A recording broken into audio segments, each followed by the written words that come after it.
Hey guys, how are you? Welcome to Model Mania. My name is Julio, and in my YouTube channel at the beginning, I was recording everything in English, and it wasn't successful, probably because I didn't know how to advertise or whatnot. And then I switched to Spanish, and now I have a lot of people from the US and Canada and other places that speak English asking me to upload them or have the captions on in English. So I will be doing now, from now on, a version in Spanish and a version in English. This video that you guys are about to see is about the Scarlet Witch. The designer or the artist, the 3D artist that created this file, or is called Fandom. You can find them in Patreon, also in Gumroad. The cost of the file is about $25. If you don't have the membership, you just want to buy it in Gumroad, it's about $25. And the membership, he has different tiers for the membership, so go check it out if you like sexy girls. Most of his work is about just girls, like the one that I'm showing you. Please don't skip the video. At the very end of the video, or skip it all the way to the end if that's the only thing that you want to see. I have the pictures that I took of the final result of the Scarlet Witch and video, so you will be able to see it at the very end. Next model that I'm gonna be working on is Terminator Judgment Day, or Terminator 2 with Mr. Arnold. So please stay tuned to watch that video. I wanted to record this brief intro just to welcome you all. Please subscribe if you like the content, and comment, and reach out if you want to see something in particular or something else. No big deal for me. Happy to help. I hope you guys enjoyed the video. Welcome friends, my name is Julio and this is Model Mania. Today we will be painting the Scarlet Witch. All the colors that I used were from Vallejo. For the clothes, I used the Scarlet Blood 72106, and I also use the Tamiya Clear Coat TS13. We're always going to use a pink base. In this case is a Vallejo pink 7958, and the reason why I use this color is because regardless of the color of resin that you are using, we're gonna apply this base color, so the red will always be on the same tone. If you want to paint skins like a peachy color or rosy color, I recommend the pink. If you decide to paint something very pale, like kind of dead or vampire-ish looking, I will recommend to use Blue Violet. It's also from Vallejo 7811. And right now I'm showing you all the colors that we will be using for our model. These colors will be Natural Flesh 74006, which is part of the Nocturna Fantasy Pro series. We will use Basic Skin Tone 7815.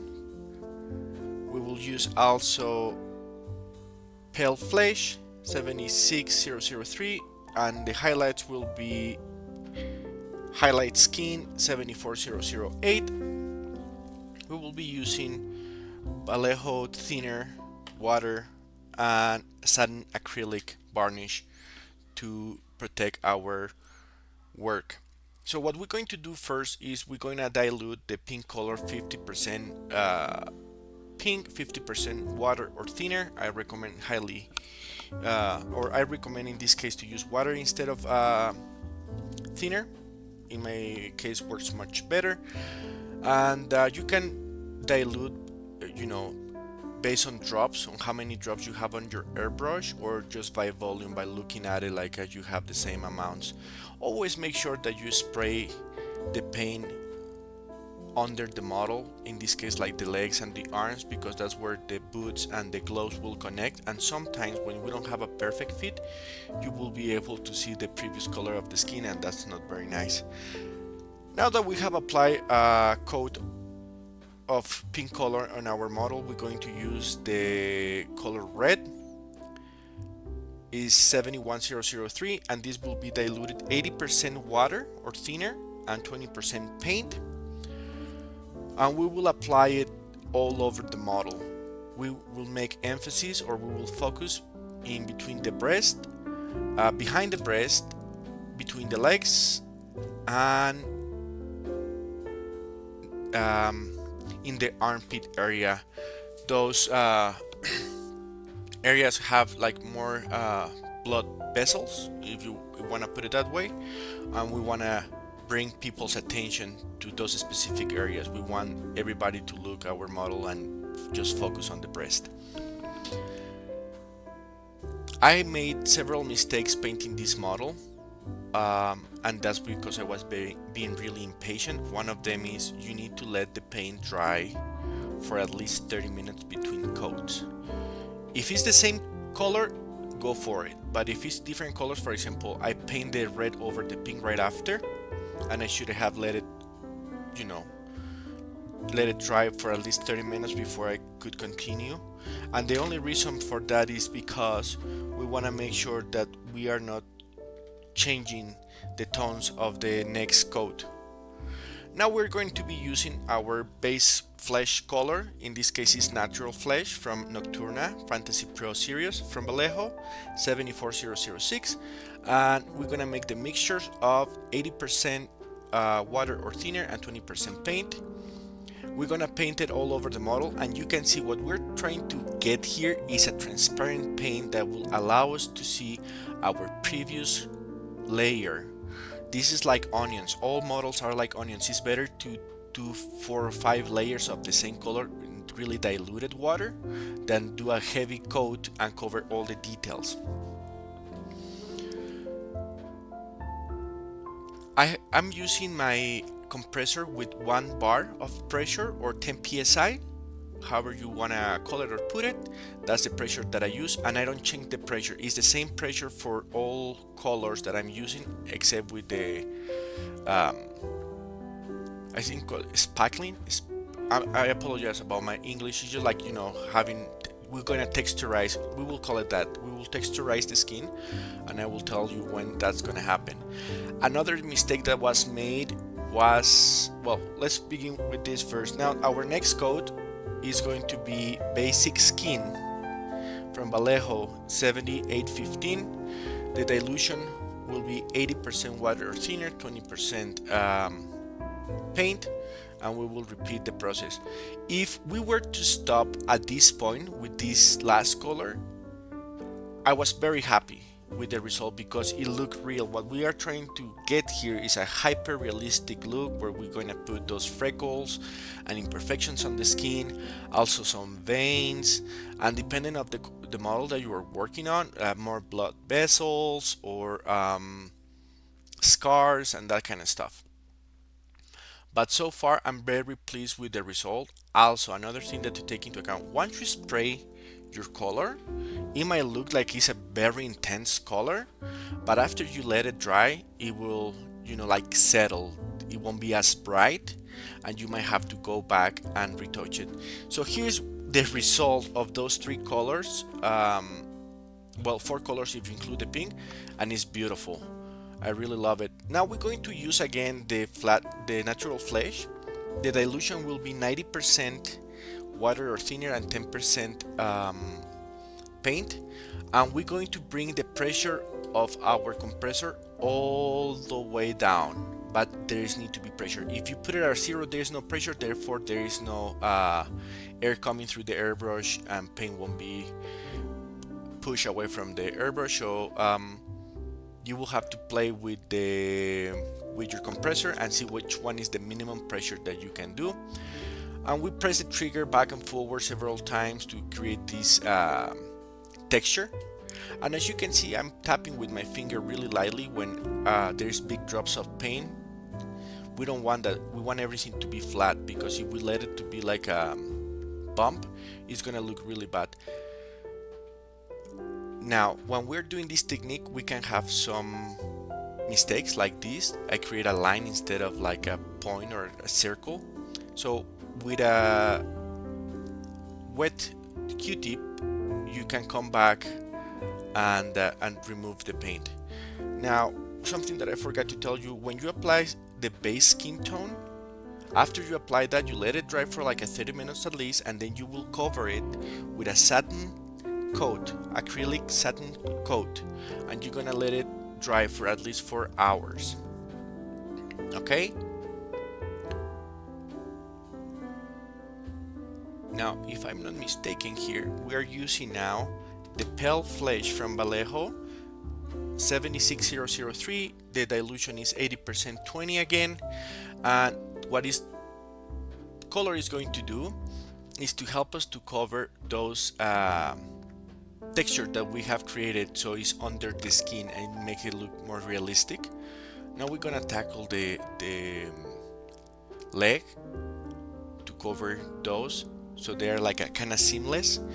To be honest with you guys, in the video it doesn't do any justice of how it really looks in real life. Um, so I'm just hope that you guys are getting something good from this video and it's clear enough for you guys to see the texture that we are creating. Another mistake that I made was I had this model sitting on my desk for quite some time, like a week or so, and collected dust. And before I start painting, I didn't clean the model with my fat brush that I normally use to clean my models of dust and whatever is in the air.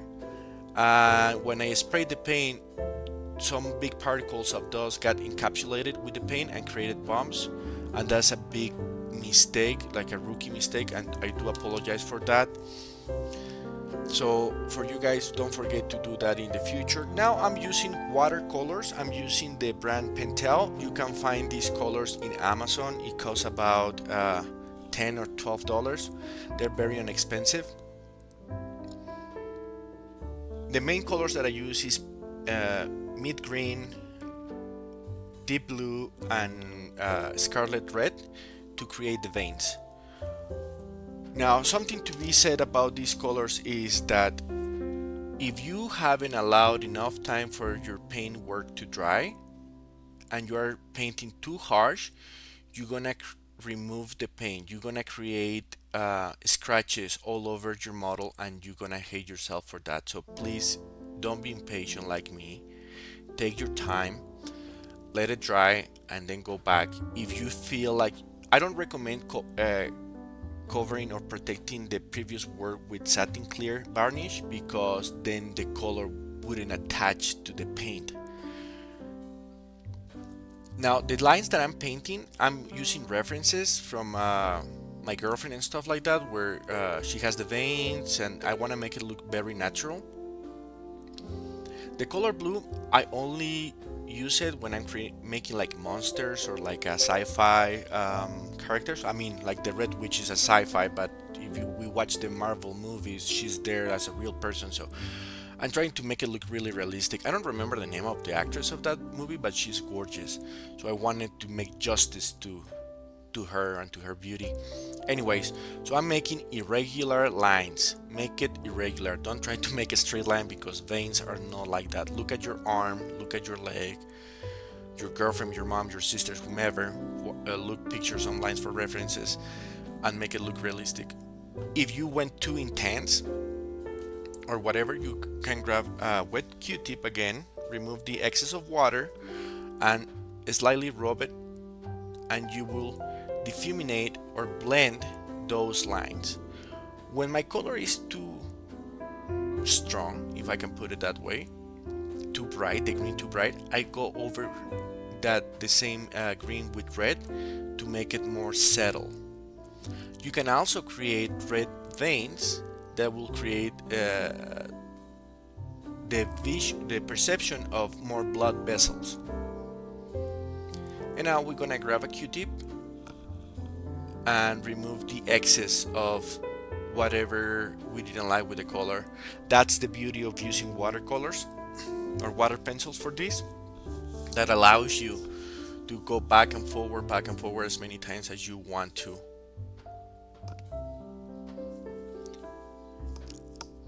Now we're going to create the color for the blood vessels.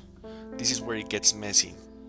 Uh, we're going to combine scarlet blood 72106, and you can use any brown color that you have, and dilute it like 90-10, 90% water, 10% paint, and mix it really well. Once we have the mixture, you don't have to make a lot. Um, we're gonna grab sponges and a makeup sponge, which are different. I have those black ones, and that red one is my makeup sponge. So what I'm going to do, I'm gonna get my sponge in the mixture, remove the excess of paint, and just tap it all over one area. Please work one area at a time. If you go all over the place, your paint can dry and then won't be removed, and it will be a mess. So now I'm grabbing another sponge, spraying water on it, and with this one we will remove most of the paint that we just applied with the other sponge, and whatever is left is going to be that realism or that effect that we want to create on our model. The other mistake that I make is when I'm doing this removing, I went too hard and my nail started hitting the model, and I make lines and I remove paint because my impatience. So please be patient. Now with the makeup sponge, what I'm doing is I'm removing the excess of the tint or filter that red color has created, so I can leave the real color, skin color that I want. And finally, while I'm telling you all about my mistakes, the mistake that I made is that I started with the texturizing the skin. I should have started with this process that I'm doing right now, that is the blood vessels. Then the texturing or spackling or sparkling, I don't know how to say it. We create the texture with the natural flesh color, and at the end we do the veins. You guys have to be really careful when you're doing this step, the blood vessels, because we are saturating the model with water, and when the model has too much water, our previous work can start to come off because we are reactivating the paint. That's the importance on letting the model dry long enough. Now I am moving to the upper body, which is the breast, the shoulders, and the back of the shoulders, and this is what I wanted to pop, to be like you look at my model and you're gonna be like, what is that real? So that's what I'm trying to do here. We're going to repeat the same process. I think that this is the process that takes the longest to do, because removing of the excess paint. Now if you feel that you applied too much, do not worry. If it cannot come up, do not worry. When we apply our next coat of pale flesh, it will start cover those overdoes or imperfections, however you want to call them. Now remember one thing, working in a scale model won't bring the same intensity that you are working in a life-size model. Bigger the model is easier to create the effects because it will be more visible. If you make a lot of effects in a small scale, it's just gonna look ugly. So you have to be proportional. However, always going with a slightly deeper color, it will intensify those small details that we're creating, and they will be easier to read. So we're going here for quality, no quantity, right? While we're working on the model and I'm moving the model around, I can see if I miss places on placing paint or removing paint, and this will be the perfect time for us to go back and correct those mistakes, imperfections, or things that we have forgotten to do. This model, I wouldn't say that is for somebody brand new or a rookie. I don't want to say rookie. Somebody that is new in this world of models, especially painting skin. And it's just the fact is because of that. Painting skin is challenging, and when you're doing a person, the eyes for me are like hell, so it's very hard for me to do beautiful eyes. So I wouldn't suggest people that are brand new in the world of modeling to start with something that has too much skin. Well, now as you guys can see, I'm have to retouch the veins because a lot of those veins that I have placed before were removed while I was trying to clean my previous work,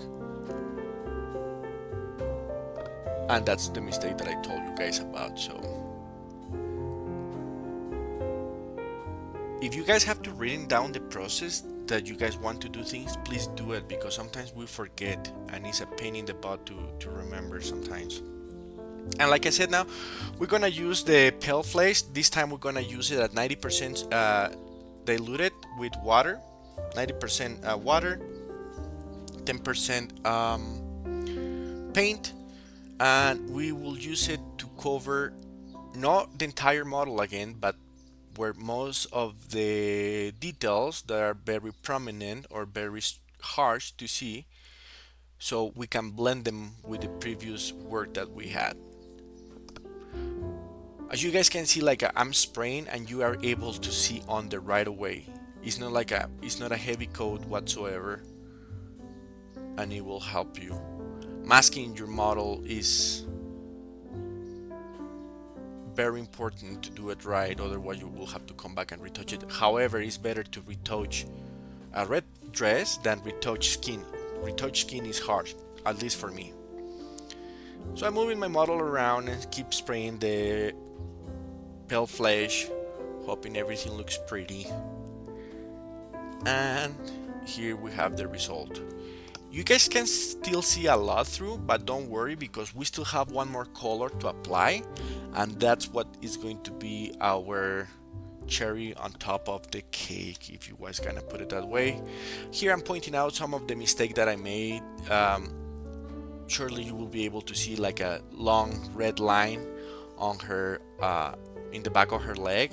That's where my nail hit, right there, yep, right there. So please be conscious, take your time. These models, you guys can see a lot of lines from the impression, and the reason for that is because I didn't clean or did a prep work for this model. I just wanted to paint it for you guys. So the last color that we're gonna use is Highlight Skin from Nocturna Fantasy Pro Vallejo, is the 74008, and we're gonna apply the color from top to bottom. We're gonna focus on the shoulders, clavicles, and the part of the breast that touches or is closer to the skin, on the thighs, the front part of the leg, and the upper butt. Yep, the upper size of the butt, if that makes any sense. If you guys want to make it even more intense or more dramatic, you can apply like a brown wash and you will create shadows. And here I leave you guys with the video. I'm showing the picture of this model that is now fully done from my friend from Fathom. He's a Brazilian artist, and I hope you guys enjoy the video. See you next time.